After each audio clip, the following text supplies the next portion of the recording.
tayong delivery guys ng ice cream. Ayan sila. Naka L3 din sila. Mainit. Yan. Is na sila. Dikita. Yan guys. So, yung ice cream naman ang gulo ng buko. Galing kasi akong ano guys. Higa-higa. Alas, anong oras na ba? So, alas 10. Naghiga-higa ako, alas 10. Yan. So, may bago na naman tang ice cream. Nung nakaraan guys, di ako nakakuha ng subsidy. Kasi nakalimutan kong umorder. Sayang, kasi nasa ano na yung order ko eh. Nasa, ano ba order ko? Wait lang, nasa ano?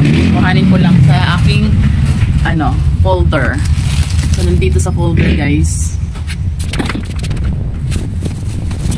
Ito guys, nakafile yung ating mga resibo ng ice cream. So, yung last order natin ay nung January 22. Yan guys, oh. January 22. Yan. Bilang klaro na. January 22. Ang order ko is nasa 3,897.78. So, konti na lang. Diba? Para mag 5,000 at meron tayong subsidy na 250 mahigit. Kasi sa 5,000, diba? Sa 5% dun is 250. Ano ba tayo? 5,000 times 5%. O, 250 yung subsidy natin. Ibabawas sana yun sa ating order. Kaya lang, nakalimutan kong umorder, guys. Ano? So, bago kasi yung, yung contact ko, yung tinitext ko sa ice cream. So, hindi ako na-remind. Kasi yung isa, yung una, nare-remind ako, ma'am, magdagdag ka na kasi kulang yung nakaraan mong order. Ngayon kasi iba na bago. So, sayang. Pero okay lang yan. So, sana di ko makalimutan ulit. So, yung order natin guys ngayon ay nasa 3,632.66. Ayan. So, ayan yung order natin. Delivery ngayon. February 25. So, sana di ko makalimutan. Kasi sayang yung ating subsidy. Ayan. So, mamaya ako i-using yan. So, hello guys. Magandang umaga sa inyong lahat. So, meron na tayong kapag-order na ako ng bigas, meron din tayong ice cream na. So, yun, kailangan ko lang ayusin yung aking tindahan at di ba ako nakapagwalis kasi sa loob kanina nga sumakit kasi ulo ko, no, naliga-iga ako. Tapos nag-ano din ako, naghugas na ng pinggan, ganyan. So, ito yung ating ice cream. Yan. Yan guys. Yung mga jumbo cones, cream cone. Yan. So, kompleto. Yan. Puno na naman siya. So, mga binibili kasi ng mga bata, guys, yung 9 pesos, mayroon ding 11 pesos, yung mga tawag dun, yung may hawakan ba? Popsicle, mga ganun, nakapop. Yung mabenta yun sa mga bata. Kahit mga ganito, guys, mabenta din to. Yan. So, ito, malalaki. So, mabenta naman lahat. Kailan ito, hindi gaano, pero hindi ako nagpapawala nito guys, no? Ito yung gold bar. Kasi medyo pricey nga lang siya, 40 pesos. So, puno na naman yung ating ice cream. Hindi ako umorder nung malalakihan kasi yung malalakihan na nakatab, madami pa ako dito. So, yung mga in-order ko, yung mga ganun lang. Tapos, pinipig, ganun. Yung jumbo cone guys, kung bibilin mo siya, nito ay 23.28 yung cost. Tapos, binibenta tong 27. So, magkano ba atin dito? Wait lang. So, kung 27 ang bintahan, less 23.28. So, meron tayong 3.72 pesos guys sa isang ganito. Jumbo cones. Sa cream cones naman guys, yan, cream cones. Ang bili ko sa cream cones ay 16.40 ang cost. Binibenta siyang 20. So, 20 minus 16.40. Meron tayong 3.6 na kita sa isang cream cone. Medyo maliit nung jumbo cone. Yan, ito yung jumbo, ito yung cream cone.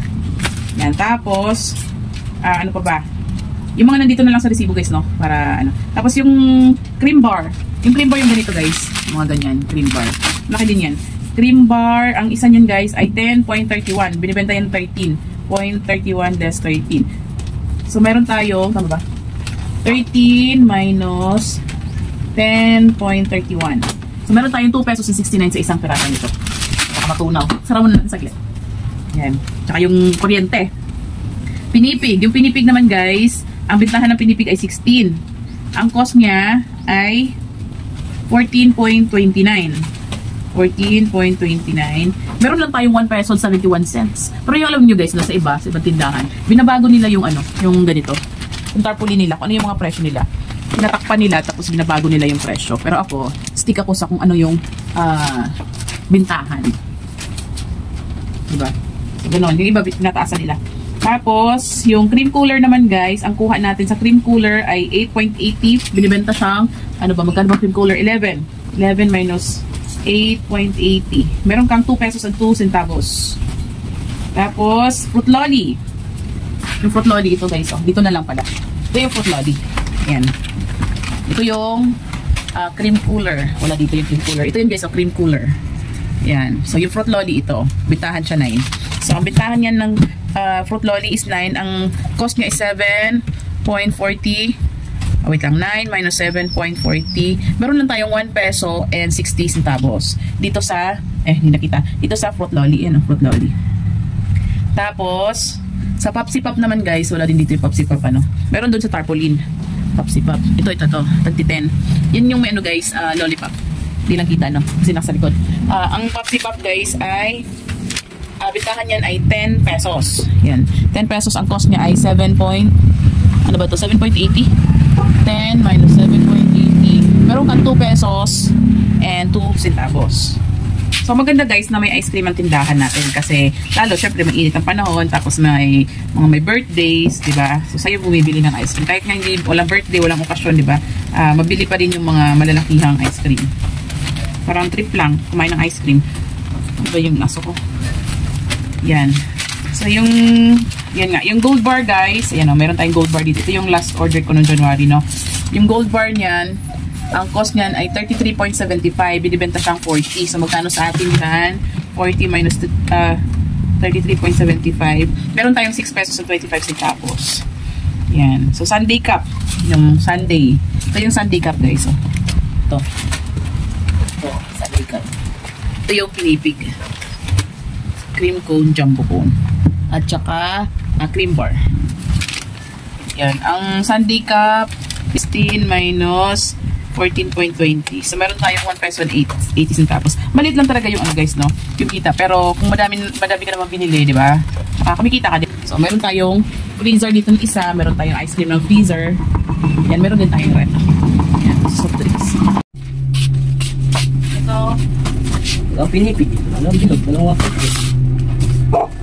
Hindi ako abot sa subsidy eh. Lumilis ka pa tuloy. Kaya nga. Hindi kasi minsan, nilalagyan ko ng ano. 1.6. 1.6.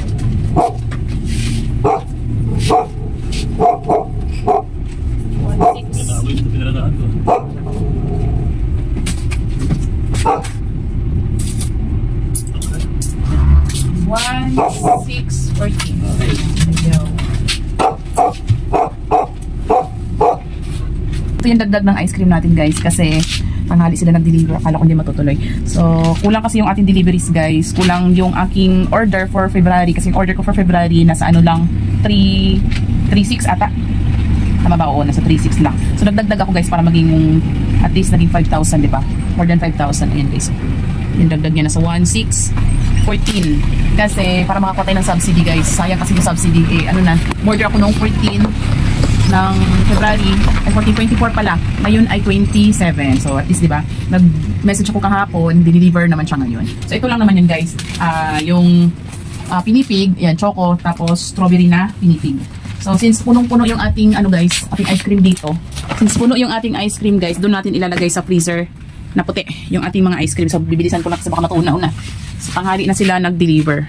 So ito yung ice cream natin guys, punong-puno. So walang malalagyan dito. Hindi siya kayang lagyan na. Yan, di ba? So, ayan. So, ito yung ating ice cream. Ilalagay natin sa lagay. Ilalagay natin dito sa freezer. So, ano lang to guys? Dalawang tub na 1 liter. 1 liter ba to? 950 ml pala. Hindi na siya 1 liter. Tapos, dalawang 1.3 liters. Ito guys ay 200. Ito naman yung 125. Yan. Sorry. Taba.